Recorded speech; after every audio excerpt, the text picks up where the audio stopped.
Uma vez eu tive um sonho, eu sonhei que o Rio de Janeiro não tinha sido ocupado, que a cidade tinha crescido lá junto aos morros, entrando pelo interior. Então eu tinha chegado na janela e tinha visto o mesmo panorama que o Cabral viu quando chegou, não é? A natureza fantástica, aquilo tudo, os pássaros, os bichos, não é? E a cidade recuada olhando isso de longe. E seria um paraíso assim guardado no tempo, não é? Por isso é que um dia o Sartre disse: quem sabe que o mundo não seria melhor sem os homens?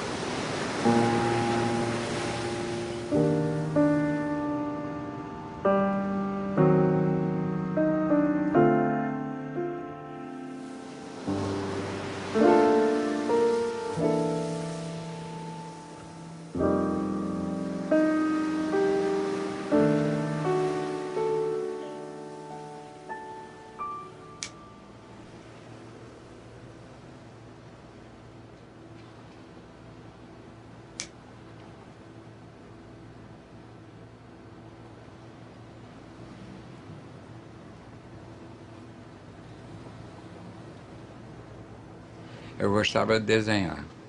Eu lembro quando eu era menino, eu começava a desenhar com o dedo assim no ar, e minha mãe perguntava: o que você está fazendo? Eu dizia: estou desenhando.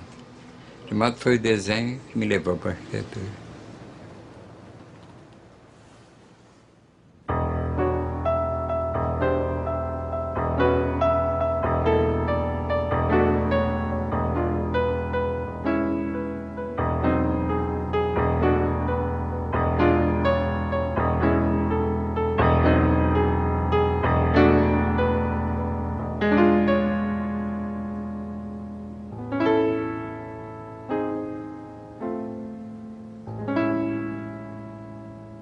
O momento importante da arquitetura é quando surge a ideia. Aí eu, por exemplo, trabalho de uma maneira muito particular. Quando eu tenho uma ideia, começo a estudar um problema, primeiro eu verifico quais são as condições locais, possibilidades econômicas, a coisa. Depois eu começo a desenhar. E quando chega uma ideia, uma solução que me agrada, eu passo a escrever, a redigir um texto explicativo. Porque se nesse texto eu não encontro argumentos, eu volto para a prancheta.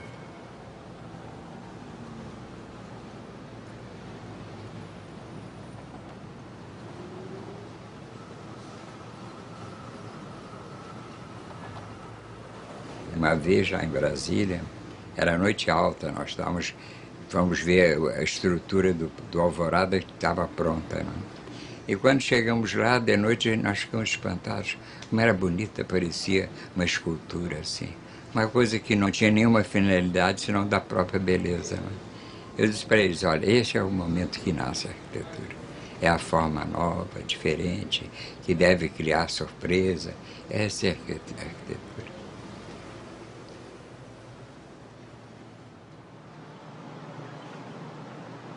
O importante para nós, em todos os sentidos, é a liberdade. Tem que haver fantasia, tem que haver uma solução diferente, não é? Isso é que é importante na arquitetura. O que vai ficar da arquitetura ficou, não foram as pequenas casas, muito bem tratadas, as catedrais, foram as rutes, foram os grandes balanços, não é?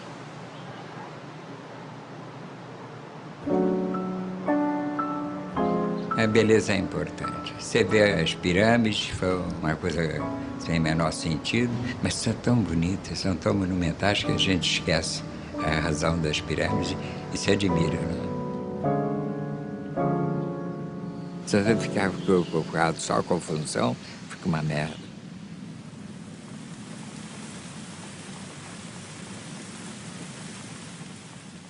É comum você ver um desenho de criança colorido, podia ser um painel de tão bonito, que é criativo, né?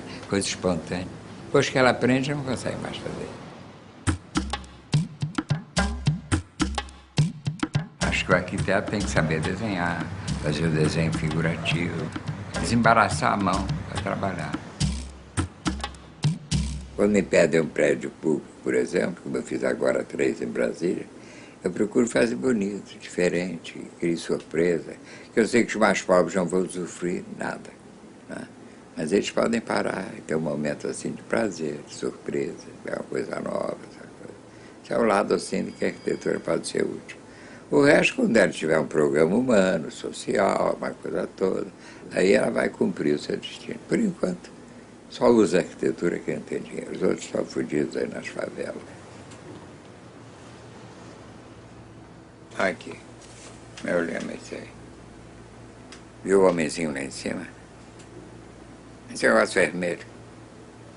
Fudido não tem vez. Está escrito ali.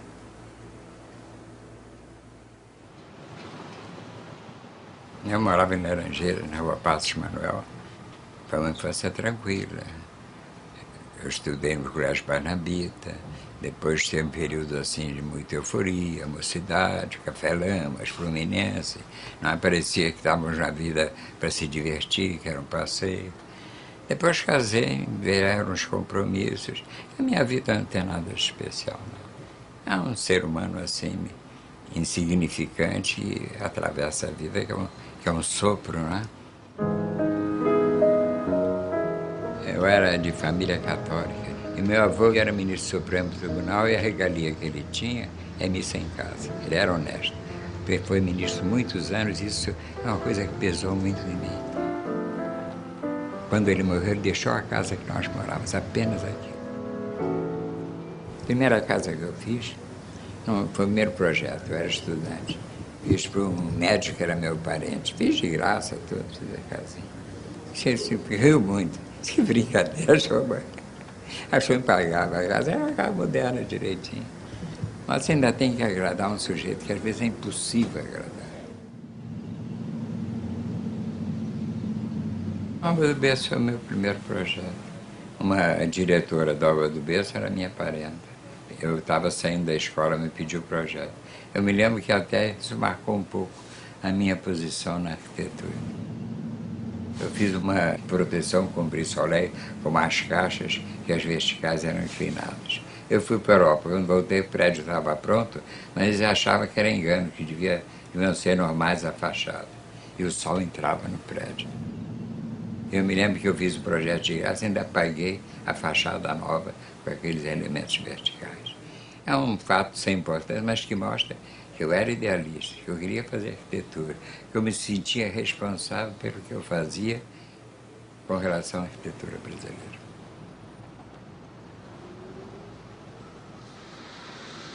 A cidade do Rio de Janeiro, capital do Brasil, fundada em 1565 junto ao Pão de Açúcar, desenvolveu-se à margem da Baía de Guanabara.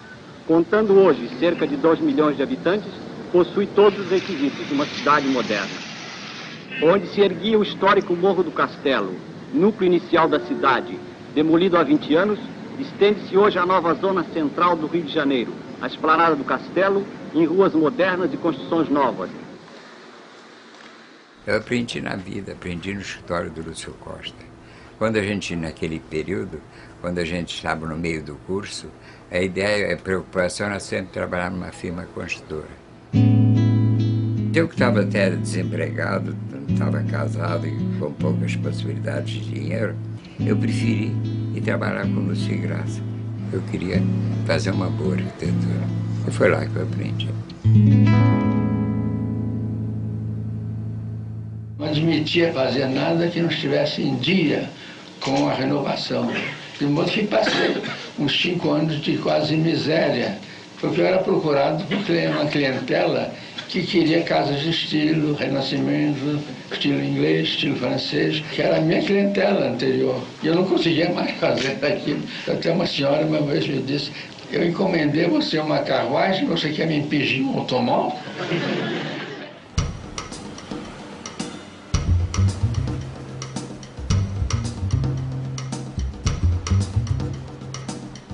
Eu me lembro que uma vez, quando ele venceu o concurso do Pavilhão do Brasil em Nova York, ele gostou do meu projeto. Então me convidou para ir com ele. E fomos. Fiquei lá 1 ano e tal, fizemos o projeto.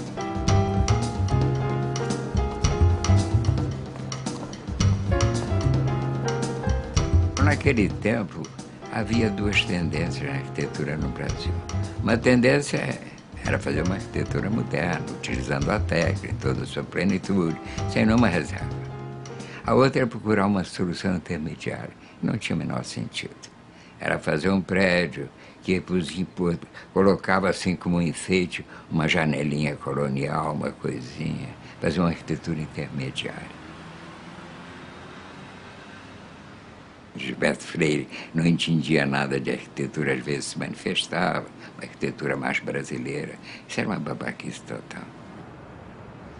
Mas quando surgiu a ideia do Hotel de Ouro Preto, o Leão fez um estudo dando uma ideia da arquitetura antiga. As mesmas janelas, moderna, mas com influências. E aí o Rodrigo Melo Franco e o Lúcio acharam que não, tinha que ser uma coisa, criar o contrário. E foi o que eu fiz. Eu fiz o hotel usando os elementos, mas moderno, não tinha nada com isso.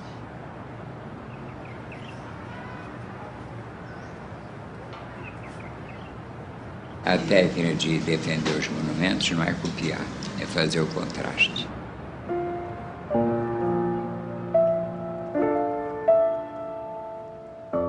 Todo mundo gosta da arquitetura colonial, mas a gente sabe perfeitamente que ela é mais portuguesa que brasileira.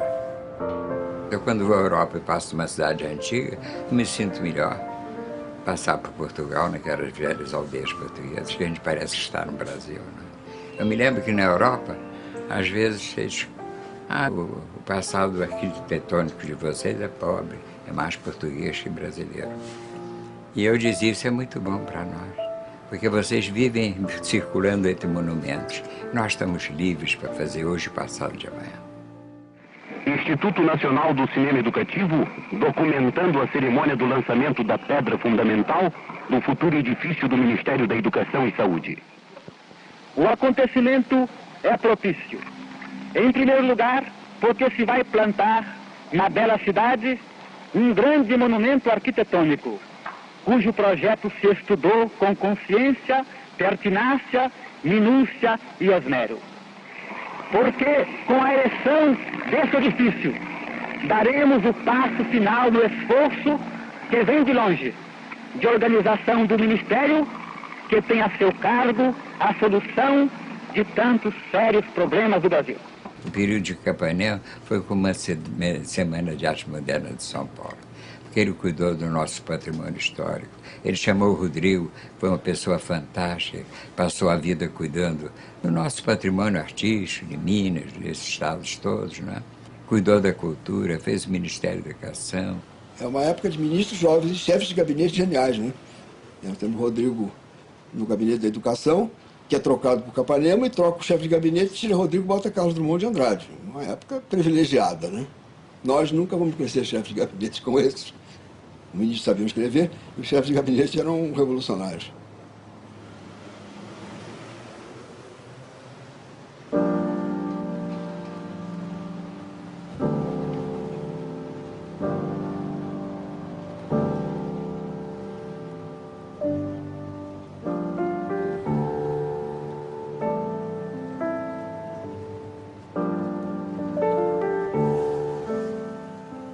O importante foi o projeto que eu observei para o Ministério da Educação, porque ele mostrou para o povo, para os governantes, o que era a arquitetura contemporânea, a razão dos pilotis, do brise soleil, da fachada de vidro, tudo isso.